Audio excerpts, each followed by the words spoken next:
అందరికీ నమస్కారం. కథల పల్లకి ఛానల్కి స్వాగతం. ఇప్పుడు మనం జాబిల్లి కోసం పార్ట్ 8 విందాం. ఇంత అందగత్త కాబట్టే అందరూ వెనకాల పడుతున్నారు. ఇంతవరకు ఒక్కరు కూడా నచ్చలేదా అంటూ భుజాలు ఎగరేశాడు ఇషాన్. దీన్ని ఎంత కష్టమైనా ముగ్గులోకి లాగాలి, దీని అందాన్ని తనివి తీరా అనుభవించాలని ఆ క్షణంలోనే గట్టి నిర్ణయానికి వచ్చాడు ఇషాన్. తను హాస్టల్లో ఉంటుందా అని అడిగాడు సుధీర్ని. అవును, యూనివర్సిటీ హాస్టల్లో కాదు, బయట హాస్టల్లో ఉంటుంది అని చెప్పాడు సుధీర్. తనదే ఊరు, ఫ్యామిలీ వివరాలు ఏమైనా తెలుసా అని అడిగాడు ఇషాన్. నాకు తన వివరాలు ఏం తెలియదు ఇషాన్, జస్ట్ ఫ్రెండ్షిప్గా మాట్లాడుకోవడం అంతే అన్నాడు సుధీర్. తనదే ఊరైతే నాకేంటి, తన ఫ్యామిలీ గురించి కూడా నాకు అవసరం లేదు. తను లొంగ తీసుకోవడమే కదా నా ముందున్న పని. వంకరగా నవ్వుతూ హాస్టల్ అడ్రస్ చెప్పు అన్నాడు ఇషాన్. హాస్టల్ అడ్రస్సా, ఎందుకు అన్నాడు సుధీర్. అది నీకెందుకురా, ముందు అడ్రస్ ఇవ్వు అన్నాడు ఇషాన్. ఆమె హాస్టల్ అడ్రస్ ఇచ్చి ప్రొఫెసర్ని కలుస్తానంటూ వెళ్ళిపోయాడు సుధీర్. అమృతవర్షినితోటి పరిచయం ఎలా చేసుకోవాలా అని ఆలోచనలో పడ్డాడు ఇషాన్. ఆ రాత్రంతా అమృతవర్షిని గుర్తొచ్చి అతనికి నిద్ర పట్టలేదు. ఈ పిల్లేంటి నాకు నిద్ర లేకుండా చేస్తోంది, డాడీ ఏమో ఎప్పుడొస్తావురా, వరల్డ్ టూర్ అంటూ 2 నెలలు దేశాలు చుట్టేశావు, ఇప్పుడు ఫ్రెండ్స్ని కలిసి సరదాగా గడిపొస్తానంటూ వెళ్ళావు, ఎప్పుడొచ్చి బిజినెస్ టేకప్ చేస్తావని ఫోన్ చేస్తున్నారు. వస్తానులే డాడీ అన్నాను. మా అమ్మ సపోర్ట్ ఉంది కాబట్టి సరిపోయింది, లేకపోతే అమెరికా నుంచి రాగానే ఆఫీసులో పడేసేవారే. కొన్ని రోజులు సరదాగా గడపనీయండి అండంతో వదిలేశారు. రాత్రంతా అమృతవర్షిని తలుపులతో అతనికి నిద్రలేదు. ఉదయం లేవగానే గబగబా రెడీ అయి అమృతవర్షిని హాస్టల్ దగ్గరికి చేరుకున్నాడు. కారు పక్కగా పార్క్ చేసి ఆమె కోసం ఎదురు చూడసాగాడు. మరో అరగంట తర్వాత అమ్మాయిలు బయటకు రావడం కనిపించడంతో వాళ్ళకు కనిపించకుండా చూడసాగాడు వాళ్ళని. ఎవరెవరో అమ్మాయిలందరూ బయటకు వస్తున్నారు, కానీ ఆమె మాత్రం రాలేదు. కాసేపటి తర్వాత నిన్న అమృతవర్షినితో చూసిన అమ్మాయిలు రావడం కనిపించింది, కానీ వాళ్ళలో ఆమె లేదు. వీళ్లతో రాలేదేంటి, లేట్ అవుతుందేమో అని వెయిట్ చేసాగాడు. మొత్తం ఖాళీ అయింది, కానీ ఆమె జాడలేదు. మరికొద్దిసేపు వెయిట్ చేసి నిరాశగా రూమ్కి వెళ్ళిపోయాడు. మరోసారి యూనివర్సిటీ దగ్గర ఎదురు చూసినా కనపడలేదు. సుధీర్ని అడిగితే నాకు తెలీదు, చెప్పానుగా తను నాకంత క్లోజ్ ఏం కాదని కాస్త విసుగ్గా చెప్పాడు సుధీర్. వీడితో నాకు వర్కౌట్ అయ్యేటట్లేదు, నా మార్గాలేవో నేను వెతుక్కోవాల్సిందే అనుకున్నాడు ఇషాన్. ప్లీజ్ స్రవంతి, నా మాట విని టిఫిన్ తిను, రాత్రి కూడా భోజనం చేయలేదంటూ భార్యను బ్రతిమలాడాడు కృష్ణ చైతన్య. వద్దు, నిన్ననే బంగారం వస్తుందని చెప్పావు, ఇంకా రాలేదు, అది వచ్చే వరకు పచ్చి మంచినీళ్ళు కూడా ముట్టను. మీరు కావాలనే దాన్ని నా నుంచి దూరంగా పంపించారు. కళ్ళల్లో నీళ్లు తిరుగుతుండగా అందామే. నేను దూరం చేయడం ఏంటి, దానికి అక్కడ సీట్ వస్తే నన్నేం చేయమంటావు, నువ్వు ఒప్పుకున్న తర్వాతే కదా దాన్ని అక్కడ జాయిన్ చేశాను అన్నాడు కృష్ణ చైతన్య. నేనెక్కడ ఒప్పుకున్నాను, తండ్రి కూతుళ్ళు ఇద్దరూ కలిసి బలవంతంగా ఒప్పించారు. ఇక్కడే చదివించండి, ఇక్కడ లేని కాలేజీలా అంటే యూనివర్సిటీలో స్టడీస్ బాగుంటాయని సపోర్ట్ చేశారుగా మీరు. ఒక్కగానొక్క బిడ్డ నా కళ్ళ ముందు ఉంచకుండా దూరంగా పంపించారంటూ నిష్ఠురంగా అంది.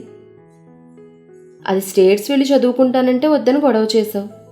నీ మనసును ఒప్పించలేక దానికి అక్కడికి వెళ్ళి చదువుకోవాలన్నా కూడా వెళ్ళలేదు. నువ్వు ప్రతిదానికి ఇలాగే గొడవ చేస్తే ఎలా, రేపు అదేగా మన బిజినెస్లన్నీ చూసుకోవాల్సింది. దానికి చదువుతో పాటు లోకజ్ఞానం కూడా కావాలి. ఎంతసేపు నీ కొంగు పట్టుకుని తిరగాలంటే ఎలా చెప్పు. నలుగురిలో కలిసి చదువుకుంటే మంచి చెడ్డ తెలుస్తుందంటూ భార్యకి నచ్చజెప్పాడు అతను. అక్కడ చదువుకుంటేనే తెలివితేటలు వస్తాయా, నలుగురిలో తిరిగే మంచి చెడ్డ నేర్చుకుంటుందా? ఏదైనా ఒక్కసారి చూస్తే చాలు, ఇట్టే పట్టేస్తుంది. నీకంటే బాగా వ్యాపారం చేస్తుంది, మిమ్మల్ని మించిపోతుంది నా కూతురు అంది స్రవంతి. నన్ను మించాలంటే చదువుకోవాలి కదా, అది మానేసి నీ ఎదురుగా కూర్చుంటే ఎలా చెప్పు. అయినా 1 సంవత్సరం అయితే అయిపోతుంది కదా, ఇక నుంచి ఇక్కడే ఉంటుందంటూ నచ్చచెప్పాడు. కృష్ణ చైతన్య స్రవంతులకు అమృతవర్షిని ఒక్కతే సంతానం.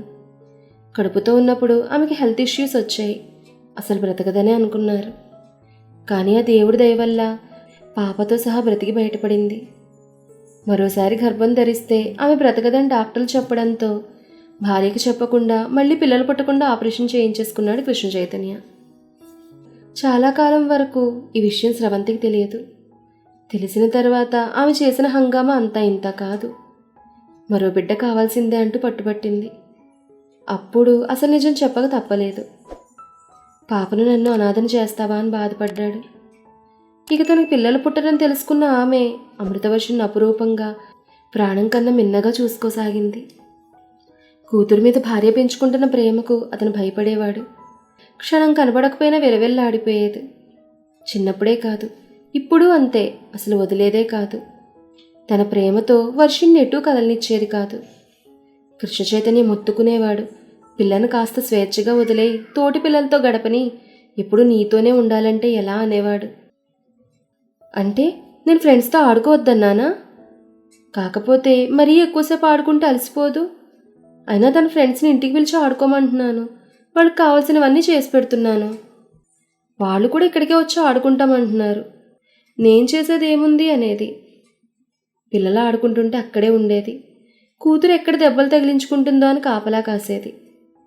అమృతవర్షిని కూడా తల్లి భయం అర్థం చేసుకుని నడుచుకునేది. నువ్వు అలా కాపలా ఉంటే పిల్లలు ఎలా ఆడుకుంటారు చెప్పు?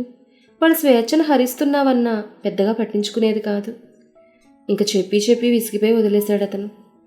కానీ వర్షిని పెద్ద అయిన తర్వాత అతనికి మరో భయం పట్టుకుంది. రేపు పెళ్ళై కూతురు అత్తవారింటికి వెళ్తే భార్య తట్టుకోగలదా అని అతని భయం. అందుకే చదువు పేరుతో కూతురిని దూరంగా పంపిస్తే నెమ్మదిగా భార్య అలవాటు పడుతుందని వైజాగ్లో సీట్ రాగానే జాయిన్ చేశాడు. అది కాదు చైతు అంటున్న భార్యతో, చూడు స్రవంతి, నీ ప్రేమతో దాన్ని చంపుకు తినకు. నీ పనులతో బంగారాన్ని విరక్తి రప్పించుకు.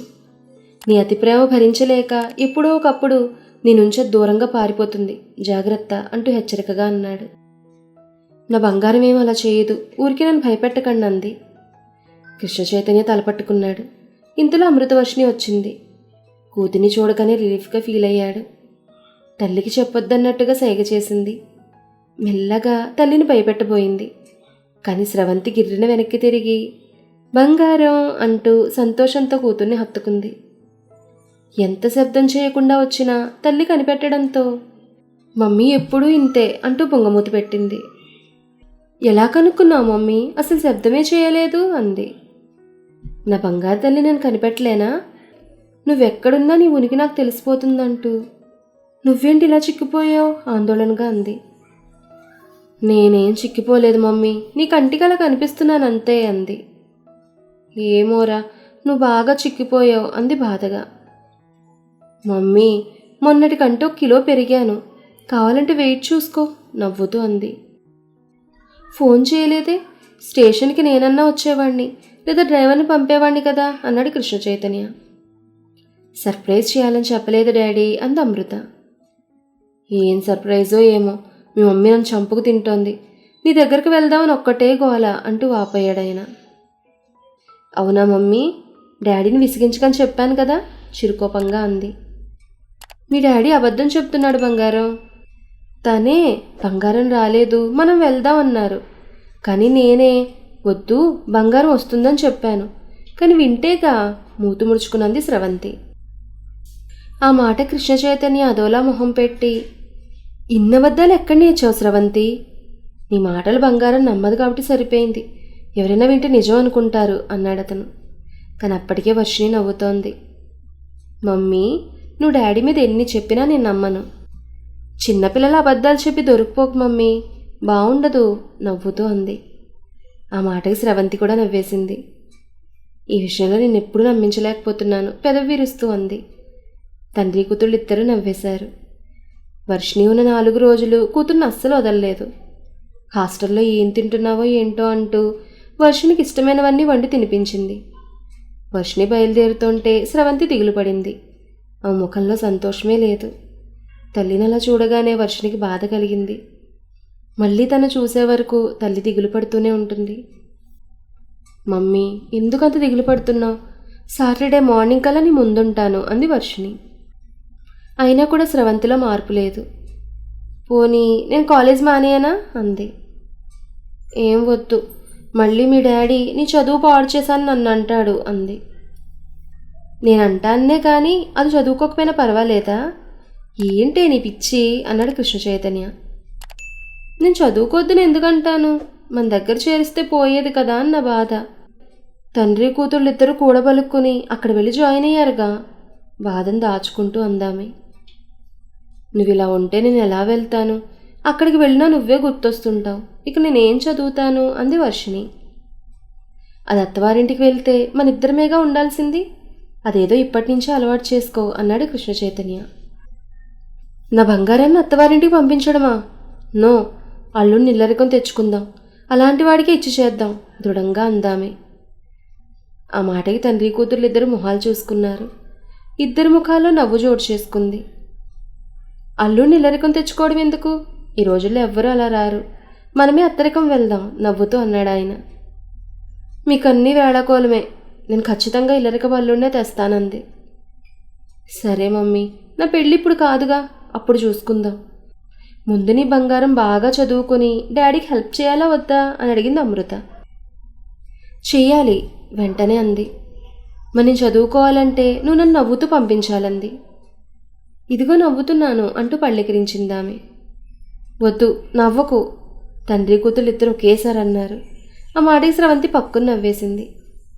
వెంటనే తల్లిని ముద్దు పెట్టుకొని, డాడీని విసిగించుకు, నేను వీక్లీ వస్తూనే ఉన్నాను కదా, ఇంకా దిగులెందుకు? నువ్వు నవ్వుతూ నన్ను పంపించావనుకో, నేను తొందరగా వచ్చేస్తానంది. సరే, ఇక నుంచి నవ్వుతూ ఉంటానులే. మీ డాడీకి నా మీద చాడీలు చెప్పడం అలవాటు అయిపోయింది కోపంగా అందామే.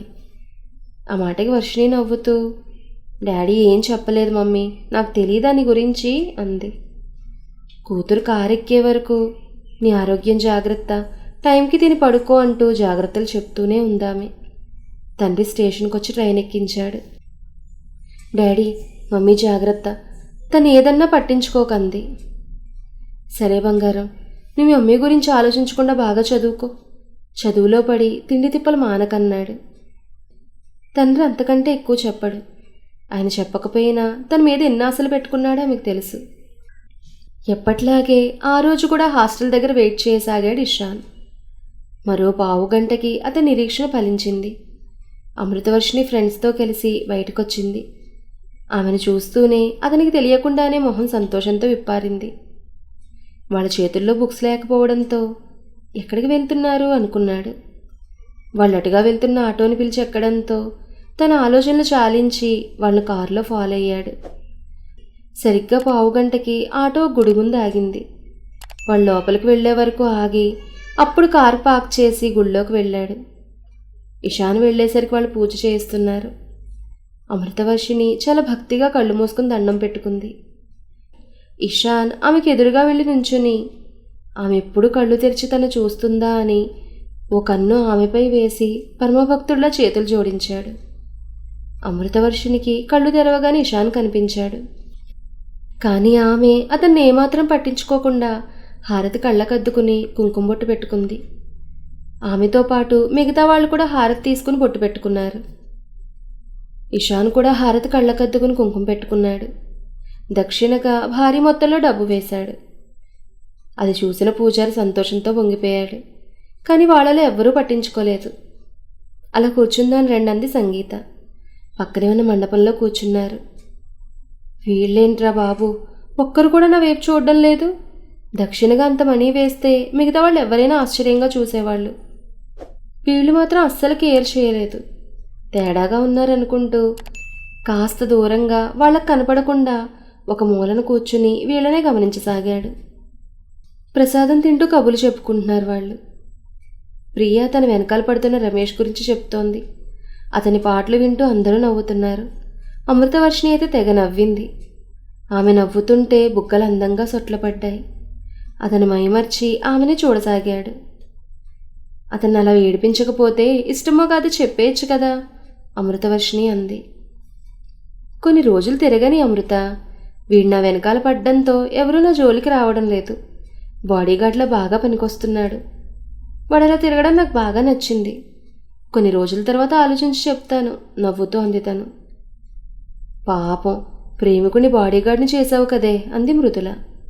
ఆ మాటకు అందరూ నవ్వేశారు. వామ్మో, వీడు తక్కువ వాళ్ళు కాదు. నన్ను కూడా అలా అనుకుంటుందేమో అమృతవర్షిణి అనుకున్నాడు. మళ్ళీ వెంటనే కాదులే, మంది హీరో కటౌట్, అలా అనుకునే సమస్య లేదు అంటూ తన్ని తాను పోడుకున్నాడు ఇషాన్. మరి ఆ తర్వాత ఏం జరిగిందనేది నెక్స్ట్ ఎపిసోడ్లో తెలుసుకుందాం. ఈ కథ మీకు నచ్చితే లైక్ చేయండి, షేర్ చేయండి, కామెంట్ చేయండి. అలాగే మన కథల పల్లకి ఛానల్ని సబ్స్క్రైబ్ చేసుకుని పక్కనే ఉన్న బెల్ ఐకాన్ని క్లిక్ చేయడం మాత్రం మర్చిపోకండి. ధన్యవాదాలు.